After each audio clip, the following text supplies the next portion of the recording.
Hello everyone, welcome back to our channel learn English. हम कर रहे हैं 90 डे चैलेंज, जिसमें हम डेली एक स्टोरी करेंगे इंग्लिश की और आपको उस स्टोरी के थ्रू हम ट्रांसलेशन के थ्रू इंग्लिश सिखाएंगे। हमारा आज है डे 8। अगर आपने पहले की 7 वीडियोस नहीं देखी हैं तो आपको लिंक डिस्क्रिप्शन बॉक्स में मिल जाएगा। स्टोरीज़ जो हैं हम अभी सिंपल ही कर रहे हैं और तो बिल्कुल स्टार्टिंग में हमने और भी सिंपल करी थी। अगर आपको थोड़ी भी कोई भी प्रॉब्लम आ रही है तो आप कमेंट बॉक्स में ज़रूर लिखिएगा, हम आपकी सारी प्रॉब्लम सॉल्व करने की कोशिश करेंगे। स्टार्ट करते हैं हमारा डे 8 ऑफ 90 डे चैलेंज। हमारी आज की स्टोरी है the importance of perseverance in learning. Importance of perseverance in learning. Learning होता है सीखना। इन लर्निंग का मतलब हुआ सीखने में या सीखने के लिए। इन होता है में, परसिवरेंस होता है आपका दृढ़ता, मतलब आप कितनी जुनून से या कितने अच्छे से कर रहे हैं कोई चीज़, वो होता है परसिवरेंस। लगे रहना उस काम में, छोड़ना नहीं उस चीज़ को। इम्पोर्टेंस होता है महत्व। तो importance of perseverance in learning हुआ आपका सीखने में दृढ़ता का क्या महत्व है, ये देखेंगे हम एक स्टोरी के थ्रू। ये चीज़ आपकी नॉर्मल आप अपनी लाइफ में भी अप्लाई कर सकते हैं कि जब आपको अगर इंग्लिश बोलने पढ़ने में दिक्कत हो रही है, किसी भी चीज़ में दिक्कत है, बल्कि इंग्लिश में ही नहीं, तो अगर आप उस चीज़ को फिर भी करते रहेंगे बहुत टाइम तक, तो आपको उसमें इम्प्रूवमेंट ज़रूर दिखेगी। कहीं ना कहीं आपको लगेगा कि थोड़ा थोड़ा जो है आप उस चीज़ में सुधार कर पा रहे हैं टाइम के साथ साथ। तो इसमें हमारी स्टोरी है सीता की। ये तो हम शुरू करते हैं। Sita was a kind and hard working girl. हम पढ़ेंगे, पहले पूरा सेंटेंस पढ़ना आपको, किसी भी बुक में अगर या किसी भी जगह आप कर रहे हैं पूरा सेंटेंस पढ़िए, फिर उसमें मीनिंग देखने की कोशिश करिए। क्योंकि अगर आप बिल्कुल वर्ड टू वर्ड करेंगे, जैसे हम करके भी देखेंगे अभी, तो सेंटेंस का जो स्ट्रक्चर है, जो बनाने का तरीका है सेंटेंस का, वो आपका इंग्लिश और हिंदी में बहुत अलग होता है। तो आपको इसीलिए थोड़ा दिक्कत हो सकती है उसको करने में, आगे बोलने में स्पेशली, क्योंकि आपको समझ तो आ जाएगा, लेकिन जब आप बोलने की कोशिश करेंगे इंग्लिश को खुद से बना के, तो आपको हार्ड रहेगा हल्का सा करना, अगर आप बिल्कुल ही ऐसे वर्ड टू वर्ड जाएंगे तो। इसलिए कोशिश करें कि पूरा सेंटेंस पढ़ के और उसका मतलब देखने की कोशिश करें। Sita was a kind and loving hard working girl. यहाँ वॉज से हमें ये पता चल रहा है कि हमारा पास्ट टेंस चल रहा है ये, और वॉज होता है आपका थी हो गया, जैसे यहाँ पे था, थी, थे, वॉज, वर वगैरह में यूज़ हो जाता है, तो ये आपका पास्ट टेंस है। काइंड होता है आपका दयालु, और एंड हो गया आपका, और हार्ड वर्किंग होता है मेहनती। गर्ल हो गया आपका लड़की। तो सीता आप एक, ए हो गया आपका एक, दयालु और मेहनती लड़की थी। She love to read books and always did her homework on time. ये लव्ड है आपका लव की सेकेंड फॉर्म। ये है आपका लव की सेकेंड फॉर्म। V2 का मतलब है सेकेंड फॉर्म। V1 अगर कहीं है तो उसका मतलब हो गया कि वर्ब की फर्स्ट फॉर्म है वो। तो शी लव्ड मतलब लव होता है आपका पसंद करना, और लव्ड का मतलब था हो गया कि पसंद था उसे, क्योंकि हम सारा पीछे पास्ट टेंस में ही देख रहे हैं। तो पसंद था क्या? To read books. She love to read books. Books है आपका किताबें, टू रीड हो गया आपका पढ़ना, और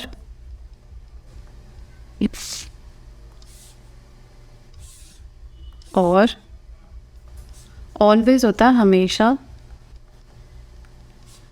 डिड ये आपका यहाँ पे है डू की second form. Do, did, done होता है, और ये हमारा सेकेंड फॉर्म यूज़ किया हमने यहाँ पे क्योंकि हमारा पास्ट टेंस चल रहा है। तो always did her homework. Her homework मतलब उसका होमवर्क होता है आपका घर का जो काम मिलता है, गृह कार्य। ऑन टाइम समय पर। She love to read books and always did her homework on time. उसे किताबें पढ़ना बहुत पसंद था और वह हमेशा अपना घर का काम जो था, मतलब होमवर्क जो था, वो टाइम पे करती थी, समय पे करती थी। वन डे हो गया आपका एक दिन, वन होता है एक, डे हो गया दिन।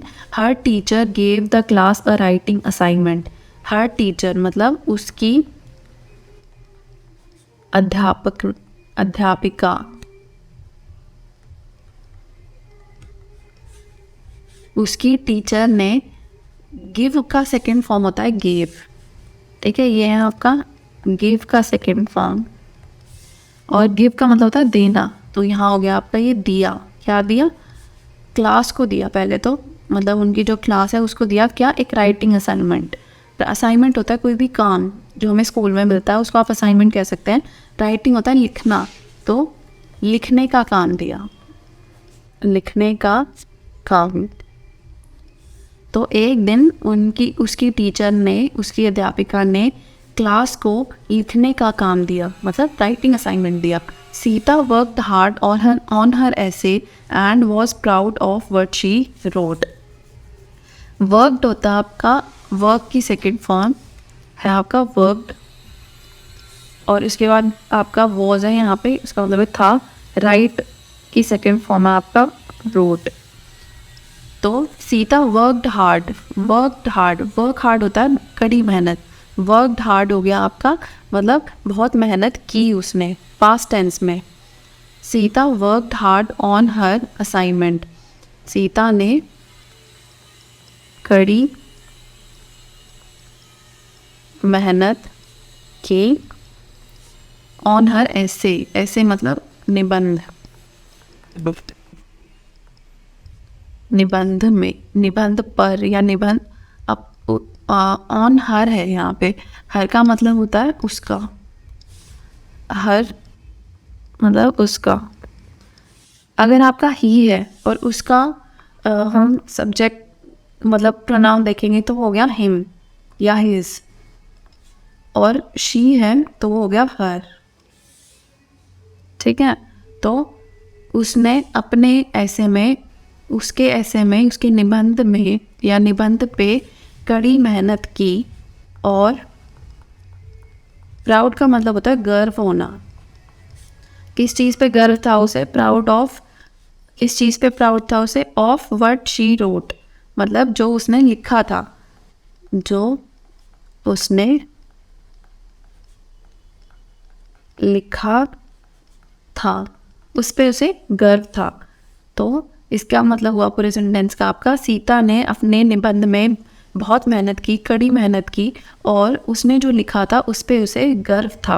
वो जो था आपका था, वो मैंने यहीं लिख दिया वैसे, उसे उस पे गर्व था। नेक्स्ट पैराग्राफ है हमारा the next day. Next day हो गया आपका अगले दिन। अगले दिन the teacher handed back the papers with grades. The teacher handed back the papers with grades, मतलब अध्यापक ने या शिक्षक ने क्या वापस किया? हैंडेड बैक होता है, हैंड बैक मतलब वापस करना। हैंडेड बैक क्यों? क्योंकि पास्ट टेंस है, तो वापस किया पेपर्स को, जो असाइनमेंट थे, ठीक है। पेपर को वापस किया विद ग्रेड्स, मतलब मार्क्स के साथ। मार्क्स और ग्रेड्स में वैसे यही फ़र्क होता है। मार्क्स होते हैं आपके नंबर में, जैसे 90, 40, 50 ऐसे, और ग्रेड्स होते हैं आपके जैसे कि A B C minus D plus, ऐसे ये ग्रेड्स होते हैं। और मार्क्स होते हैं आपके जैसे 70, 95 ऐसे मार्क्स होते हैं। तो सीता अगले दिन अध्यापक ने सारी जो पेपर थे वो ग्रेड के साथ वापस कर दिए। हर पेपर पे उन्होंने ग्रेड लिखा, वापस कर दिए। सीतास पेपर, ये होता है आपका अपोस्ट्रोफी एस, और इसका मतलब होता है का या की, मतलब ये आपका रिलेशन बता रहा है इन दोनों के बीच में। तो ये हो गया आपका सीता का पेपर। अगर सिर्फ सीता पेपर हो तो सीता का पेपर, अब हम सेंटेंस के हिसाब से देखेंगे का के या की में से क्या आएगा यहाँ पे प्रॉपर्ली। तो सीता's paper had a big red F on it. On it मतलब उस पर, किस पर, पेपर पर था। क्या था? अ बिग रेड एफ। रेड हो गया आपका लाल, एफ ग्रेड मिली थी उसे, बिग हो गया बड़ी या बड़ा, लाल एफ था उस पर। तो सीता के पेपर पे हो गया यहाँ पे। जब आप पूरा सेंटेंस एक साथ बोलेंगे तो ज़्यादा सेंस बन रही है। सीता के पेपर पर एक बड़ा लाल एफ लिखा था। और एफ का आपको अगर पता हो ग्रेड्स में, तो एफ का मतलब होता है फेल। ठीक है, एफ लिखते हैं जब आप फेल हो जाएं तो उस चीज़ पे। She was very upset. She was very upset, क्यों दुखी थी वो? क्योंकि उसे लगा था कि उसने बहुत मेहनत की और उसने अच्छा किया है, लेकिन उसको एफ मिला, इसीलिए she was very upset. Very होता है बहुत, अपसेट होता है दुखी, तो वह बहुत दुखी थी। अब जैसे मैं आपको स्टार्टिंग में कह रही थी कि स्ट्रक्चर में डिफरेंस होता है, तो इंग्लिश में लिखा गया शी वॉज वेरी अपसेट, और हिंदी में अब जब हम इसे वर्ड टू वर्ड करेंगे तो हो जाएगा वह थी बहुत दुखी। जबकि हिंदी में क्या होगा? वह बहुत दुखी थी। हम वर्ब को बाद में लिखते हैं हिंदी में, और इंग्लिश में हम उसको बीच में लिखते हैं सेंटेंस और सब्जेक्ट और ऑब्जेक्ट के।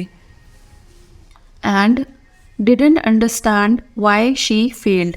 ये आपका डिडंट जो है, ये इकट्ठा जो लिखा हुआ है ये है डिड नॉट। इसको शॉर्ट में हम लिख देते हैं ऐसे डिडंट। और डिड है आपकी, हमने देखा था डू की सेकंड फॉर्म होती है डिड। तो didn't understand why she failed मतलब वो क्यों फेल हुई, क्यों फेल हुई, वो क्यों फेल हुई उसे समझ नहीं आ रहा था। अंडरस्टैंड का मतलब होता है समझना कोई चीज़ को, तो उसे समझ नहीं आ रहा था। वह बहुत दुखी थी और उसे समझ नहीं आ रहा था कि वो क्यों फेल हुई। She went to her teacher and asked for help. Went होता आपका गो, वेंट कौन, गो की सेकेंड फॉर्म है आपकी went. She went to her teacher, वह अपने अध्यापक के पास गई। टू हर टीचर मतलब अध्यापक के पास गई। शी हो गया पर वह। और आस्क्ड फॉर हेल्प, आपका आस्क होता है मांगना। ठीक है, आस्क होता है आपका मांगना, तो यहाँ पे हो गया मांगी। हेल्प होती है सहायता। वह अपने टीचर के पास गई और उसने उनसे सहायता मांगी। सहायता मांगने के लिए गई थी वो। ठीक है, आस्क होता आपका, आस्क की सेकेंड फॉर्म है ये, आस्क की second form. The teacher explained that Sita had some grammar mistakes that made her paper hard to understand. The teacher explained, teacher ने समझाया। एक्सप्लेनेशन होता है किसी चीज़ को बताना, तो द टीचर एक्सप्लेन्ड, टीचर ने समझाया या बोल दीजिए कि बताया। क्या बताया? कि Sita had made some mistake, grammar mistakes. Grammar होता है आपका व्याकरण, मिस्टेक्स होता है आपका गलतियाँ। सीता ने गलतियाँ की थी कुछ। सम होता है कुछ, मेड होता है कुछ चीज़ बनाना होता है। मेड वैसे तो मेड का मतलब होता है बनाना, लेकिन यहाँ पे मेड का अच्छा मतलब जो प्रॉपर मीनिंग आ रहा है वो होता है करना या करी। तो सीता ने व्याकरण में कुछ गलतियाँ की हुई थी। That made her paper hard to understand, जिसकी वजह से जिसकी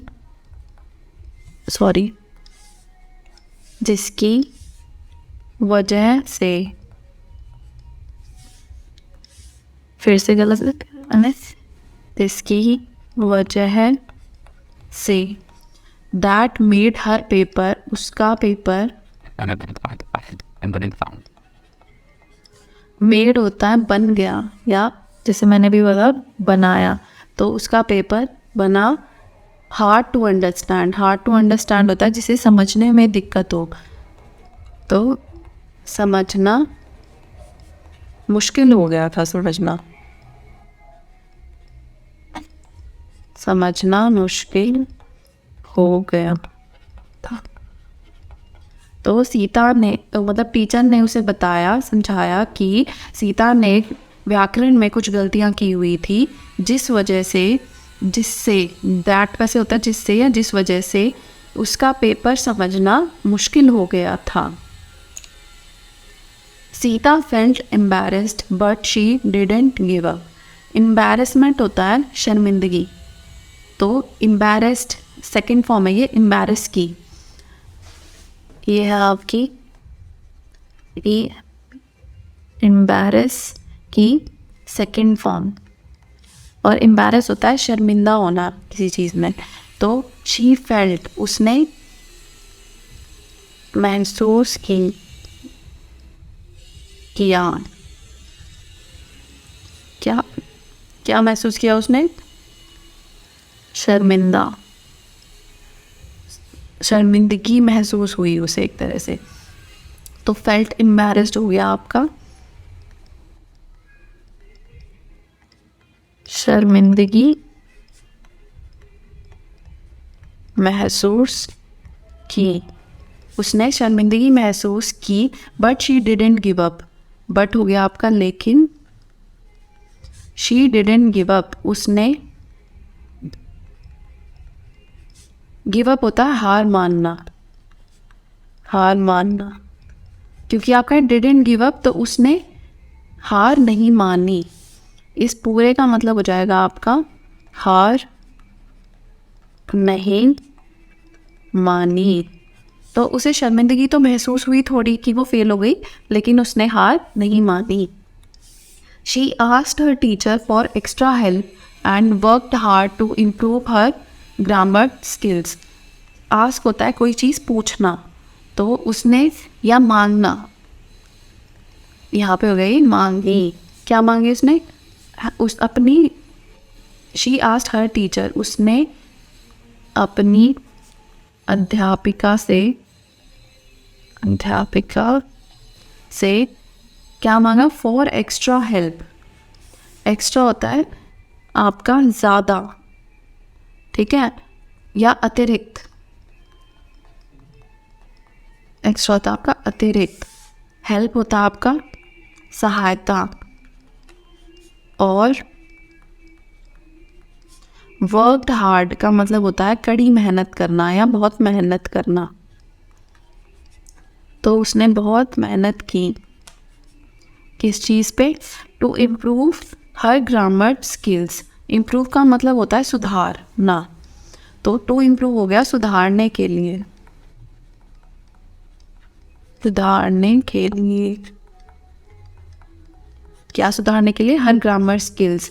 स्किल होता है कौशल या किसी चीज़ को करने में जो आपके पास टैलेंट है या स्किल्ड है, तो उसकी ग्रामर की स्किल्स, मतलब उसको ग्रामर को पढ़ना, व्याकरण को पढ़ने में वो कितनी कौशल है, वो कितनी ठीक है, तो ग्रामर हो गया आपका व्याकरण। तो उसने अपनी ग्रामर की स्किल्स सुधारने में बहुत मेहनत की, ये पूरे सेंटेंस का मतलब होगा। और आपका, उसने अपनी टीचर से एक्स्ट्रा हेल्प मांगी, अतिरिक्त सहायता मांगी, और अपने ग्रामर स्किल सुधारने के लिए, अपने व्याकरण कौशल को सुधारने के लिए बहुत मेहनत की। She kept practicing and eventually her writing improved. Eventually word का मतलब होता है अंत में, मतलब आपने कोई चीज़ आप करे जा रहे हैं, फाइनल रिजल्ट आ गया आपका, तो एंड में इवेंचुअली मतलब लास्ट में ये हुआ। इवेंचुअली शी सक्सीडेड, मतलब इवेंचुअली वो सफल रही, जैसे कि एक सेंटेंस अगर हम बोले तो इसमें। तो शी केप्ट प्रैक्टिसिंग, कीप का सेकेंड फॉर्म है आपकी केप्ट, ये आपकी कीप की second form. She kept practicing, वह अभ्यास करती रही, प्रैक्टिस होता है अभ्यास करना, तो वह अभ्यास करती रही, फॉर अंत में हर राइटिंग इम्प्रूव्ड, इम्प्रूव की सेकंड फॉर्म है इम्प्रूव्ड, ठीक है, इम्प्रूव की सेकंड फॉर्म है आपकी इम्प्रूव्ड। इम्प्रूव हमने ऊपर ही देखा था, सुधार करना किसी चीज़ में, तो हर राइटिंग इम्प्रूव्ड, इसका मतलब ये है कि उसकी जो लिखने की क्षमता थी या उसकी जो लिखने का कौशल था वो सुधर गया, तो उसकी राइटिंग सुधर गई। When the next writing assignment came around, Sita got an A on her paper. When होता है आपका जब। The next writing assignment, next होता है अगला। राइटिंग असाइनमेंट हो गया आपका, हमने पहले भी देखा था, लिखने का काम, लिखने का कार्य या लिखने का काम। केम अराउंड, कम का वैसे केम होता है आपका कम की सेकंड फॉर्म, कम, केम, कम, वर्ब की फर्स्ट फॉर्म होती है इसकी कम, और वर्ब की सेकंड फॉर्म हो गई आपकी केम। अराउंड, अराउंड होता है मतलब आसपास जो है आपके, पर कम अराउंड जो इकट्ठा यूज़ हुआ है उसका मतलब होता है आना, ठीक है, तो उसका मतलब हो गया आपका यहाँ पे आया। तो जब अगला लिखने का काम आया, लिखने का काम मिला उसे, या फिर मिला, वो मिला भी बोल सकते हैं आप यहाँ पे, जब उसे लिखने का नेक्स्ट जो है काम मिला, Sita got an A on her paper. Sita got, get की सेकंड फॉर्म होती है गॉट, तो सीता को मिला, गेट का मतलब भी होता है आपका मिलना, तो जब उसको ये हो गया आपका गेट की सेकंड फॉर्म गॉट। जब उसको अगला लिखने का कार्य मिला तो उसे अपने paper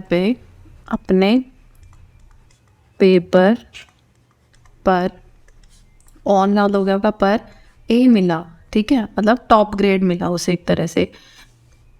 from that day on, from that day on phrase का मतलब होता है उस दिन के बाद से, उस दिन के बाद से।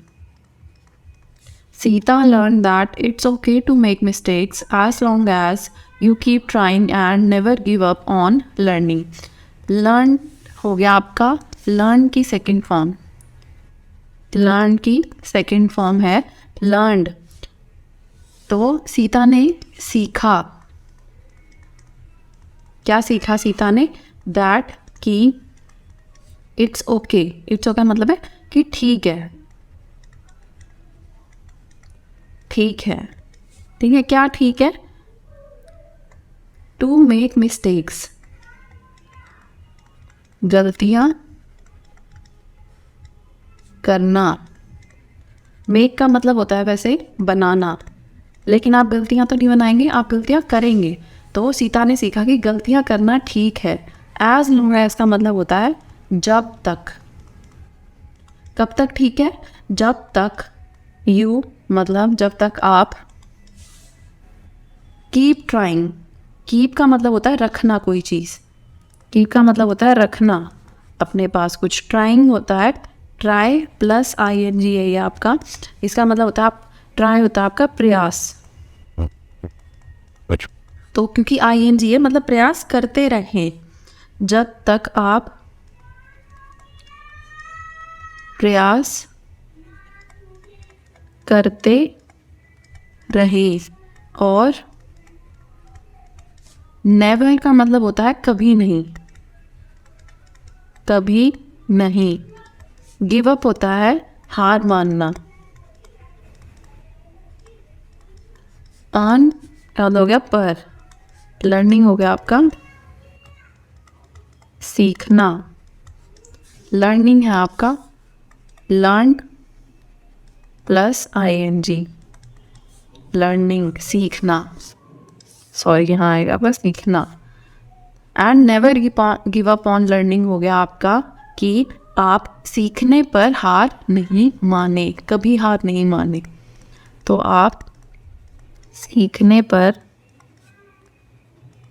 कभी हार नहीं माने, या आप कह सकते हैं कि कभी सीखना न छोड़ें। ठीक है, गिव अप होता है, छोड़ना भी होता है, हार मानना भी हो सकता है। तो उस दिन के बाद सीता ने सीखा कि गलतियां करना ठीक है, गलतियां करना ठीक है, जब तक आप प्रयास करते रहें और हार ना माने या सीखना ना छोड़ें। ये हमारी स्टोरी यहाँ पे ख़त्म होती है। नेक्स्ट हम करेंगे अगली क्लास में। आई होप आप सबको सब समझ आया होगा। अगर आपको कोई भी डाउट है तो आप कमेंट्स में ज़रूर पूछिएगा, हम आपकी डाउट क्लियर करने की पूरी कोशिश करेंगे। और अगर आपने पिछली सारी वीडियोस नहीं देखी हैं तो प्लीज़ देखिएगा, क्योंकि प्रैक्टिस से ही आप सीखेंगे अच्छे से इस चीज़ को। और आप जब जैसे जैसे हम आगे बढ़ेंगे तो स्टोरीज़ का थोड़ा लेवल बढ़ेगा। अगर आप स्टार्टिंग से देखेंगे तो आपको बिल्कुल बेसिक से समझ आएगा। और हम ट्राई करेंगे हम स्टोरीज़ में ही सारे टेंस भी कवर कर लें। जैसे आज हमने सिंपल पास्ट पे करी थी स्टोरी, हमने पीछे कई स्टोरीज जो करी है वो सिंपल प्रेजेंट पे भी की हैं। एक ही टेंस में हम कई स्टोरीज इसलिए कर रहे हैं ताकि आपको सारे टेंस बहुत अच्छे से क्लियर हो पाएँ। Thank you so much for watching, see you next time.